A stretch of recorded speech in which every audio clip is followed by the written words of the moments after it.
Je commence à avoir froid. Tiens, prends ma cape. N'oublie pas que nous avons quitté les ports arabes bien chauds et nous nous sommes dirigés vers le nord. Où sommes-nous maintenant? Nous sommes arrivés sur l'île de Sicile. En italien, on prononce Sicilia. C'est la plus grande des îles de la mer Méditerranée. Est-il possible que mes parents soient arrivés jusqu'ici? Qui sait, mon garçon? Peut-être. Nous allons demander dans les ports et les marchés et partout où nous irons. Je ne sais pas ce que j'aurais fait sans vous, maître de la mer. Si tu ne m'avais pas rencontré, tu serais à côté de ton père et de ta mère. Et en ce moment, tu profiterais de la chaleur de la tente et d'un bon verre de lait frais. Je suis content de votre bonne compagnie et j'apprends beaucoup de choses avec vous, malgré que mes parents me manquent beaucoup. Nous sommes arrivés. Allez, viens, je vais te montrer la belle architecture en Italie.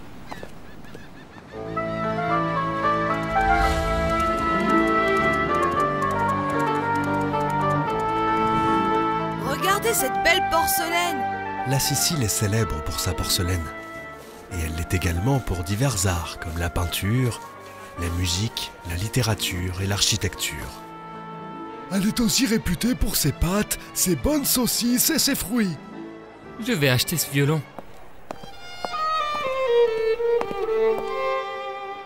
Mais il coûte cher. Tu vas dépenser tout ce que tu as épargné pour une boîte qui fait sortir des sons. Non, ce n'est pas juste une boîte, Loulou. C'est un instrument de musique très ancien. Et en plus, il est vieux. Les instruments de musique, plus ils sont anciens, plus ils ont de la valeur et plus ils ont une bonne sonorité. Tu es sérieux? Bien sûr. J'aimerais bien que tu m'apprennes à jouer.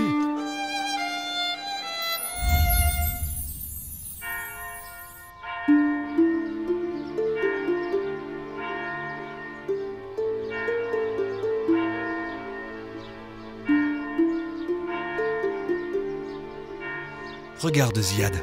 C'est une église baroque sicilienne. Est-ce qu'elle est peinte d'une couleur rouge? Non, non, non. Elle est bâtie avec des pierres de sable rouge. Quel bruit insupportable! Oui, tu as raison. Je suis sûr que c'est Loulou qui est en train de jouer. Maître de la mer! Maître de la mer! Morgane m'a insulté! Êtes-vous des enfants? Qu'est-ce qu'il t'a dit? Eh bien, il m'a insulté en me disant que j'étais Nimrod.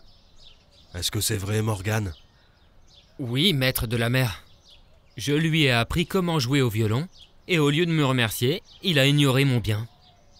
Cela ne justifie pas que tu l'humilies, en lui disant cette terrible insulte, Morgane. Nimrod est une terrible insulte? Je ne le savais pas. Et j'ai pensé que cela signifiait être ingrat. Dans le langage courant, le Nimrod est un fort rebelle. Et le Nimrod, dans les histoires du noble Coran, était un tyran et un despote plein d'orgueil et d'arrogance. Comment ça, maître de la mer? Vous pouvez nous raconter son histoire? Nimrod ben Canaan était le roi de Babylone.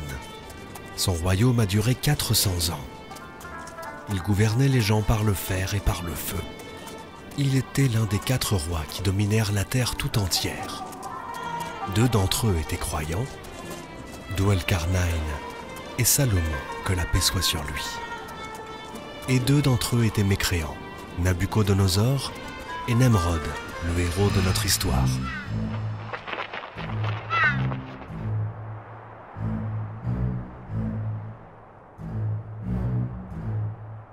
Quelle est cette terre déserte? Je ne l'ai jamais vue auparavant. Ce sont les cimetières des pauvres, monseigneur. Alors comme ça, les pauvres enterrent leurs morts dans cette belle plaine auprès de la mer. Mais c'est du grand luxe. Où est l'architecte Kouchi? Je suis là, monseigneur Nimrod. Je veux qu'on détruise ces cimetières et bâtir à leur place un grand jardin pour moi. À vos ordres, majesté. Mais que faisons-nous des cadavres, alors? Jetez-les n'importe où.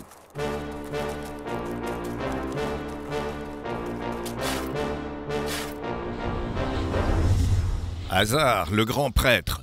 À votre service, Majesté. J'ai visité le temple hier et j'ai vu qu'il y avait plusieurs idoles. Comment se fait-il que parmi tous ces dieux, il ne figure pas un dieu qui me représente? Nous allons en faire un, monseigneur, et il sera le dieu de la force et de la sagesse, de la puissance et de l'intelligence. Je veux le voir lors de ma prochaine visite.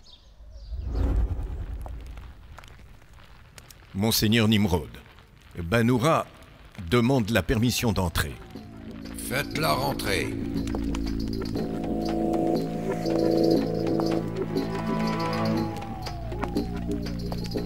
Assieds-toi auprès de moi, Banoura. J'ai vu pendant la nuit une chose qui me paraît bien dangereuse, que je ne peux annoncer devant tout le monde.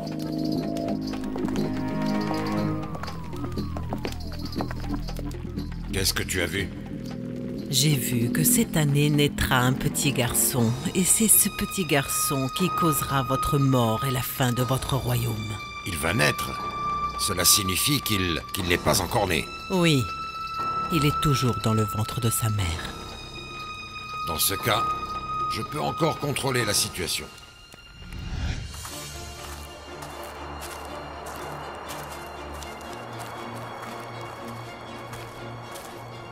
Est-ce que tu sais où est-ce qu'il nous emmène, Soumaya? Je n'en sais rien du tout, ma chère voisine Zubaïda. Hier, chez nous, mon mari m'a dit que Nomrod était un véritable tyran. Peut-être que quelqu'un nous a entendus. Peut-être. Mais quelle est ma faute et celle de ces femmes pour ce que ton mari a dit? Crois-moi, ce n'était qu'un chuchotement, et je vais nier que je l'ai entendu. Et moi, je vais nier que je te connais. Tu ne nous as causé que des problèmes, toi et ton mari. Pourquoi parlez-vous des affaires qui concernent le royaume? Je ne veux pas que vous fassiez de bruit, femme. Avancez en silence. Et dépêchez-vous. Comment voulez-vous qu'on se dépêche alors que nous sommes enceintes, monsieur le ministre? Peut-être que ce fouet vous aidera à avancer plus vite. Sa Majesté Nimrod attend votre arrivée.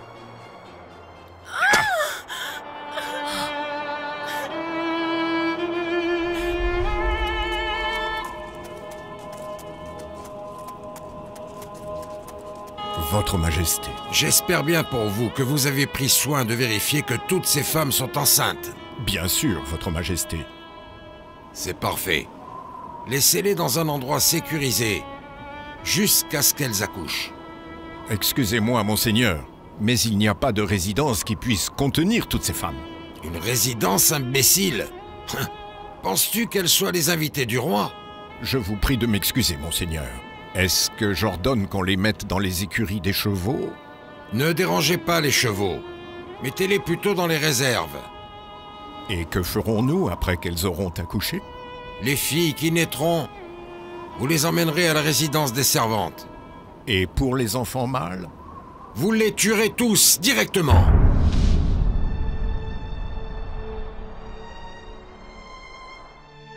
Où vas-tu, Hazar? Parle-moi fort, ma sœur. Je vais dans les montagnes, où se cache ma femme. Je m'inquiète pour toi, Hazar. Si Nimrod apprenait que tu lui caches que ta femme est enceinte... Il me fait entièrement confiance. Je suis le grand prêtre du temple. Je lui ai fabriqué une idole, et il est ainsi devenu un des dieux. Mais tu sais bien qu'on ne peut pas se fier à lui. Tu as raison. Et je ne sais pas ce que je vais faire au moment où l'enfant va naître. Qu'il reste avec sa mère dans la grotte, jusqu'à ce qu'il devienne un jeune homme fort. Vas-y, va lui emmener de la nourriture. Elle en a grand besoin.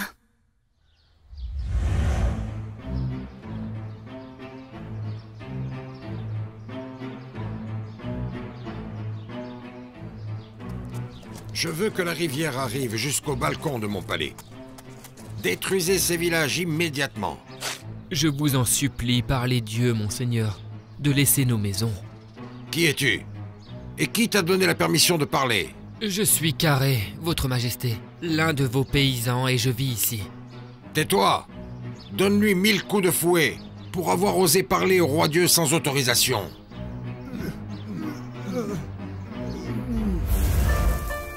La femme d'Hazar a donné naissance à un petit garçon.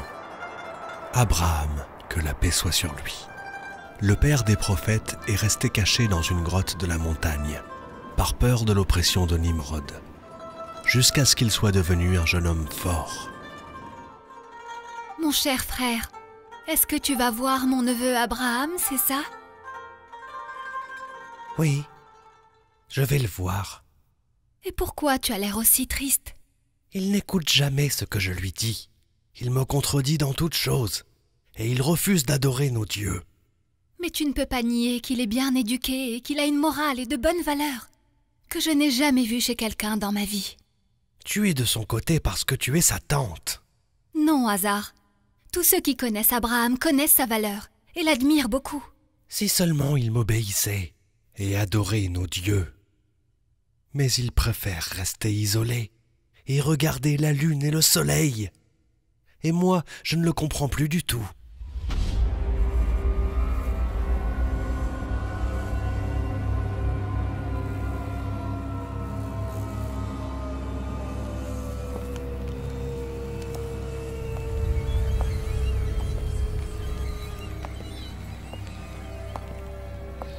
Avez-vous demandé à me voir, Votre Majesté? Oui, Banora.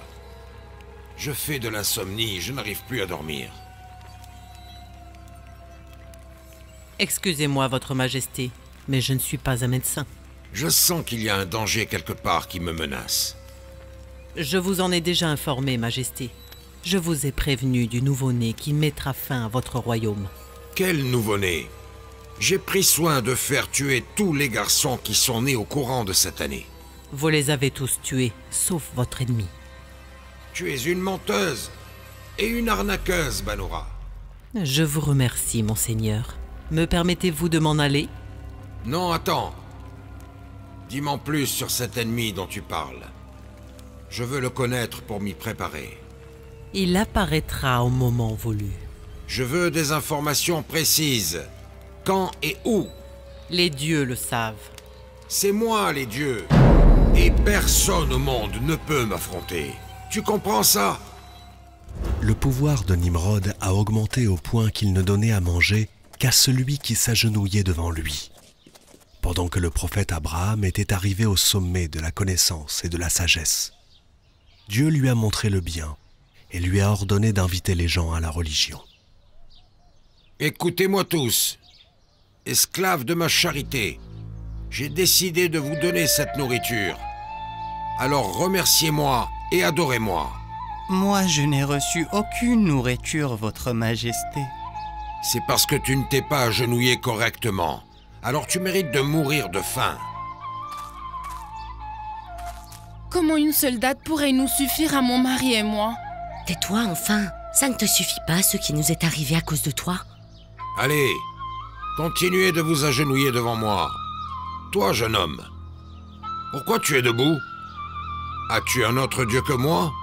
Notre prophète Abraham dit alors, « C'est mon Dieu qui fait vivre et mourir. » Moi aussi, je peux faire vivre et faire mourir. Je donnerai la vie à cet homme. Va en paix. Gloire et bénédiction à mon Seigneur le roi. Et cet homme-là, je vais le tuer. Et quelle est ma faute à moi, roi injuste? Ah! Venge-toi de lui, Seigneur, de la pire des vengeances. Oh. Alors, tu as vu? Moi aussi, je fais mourir et je fais revivre. Abraham, que la paix soit sur lui, dit, « Le Seigneur fait venir le soleil du levant. Fais-le donc venir d'Occident. »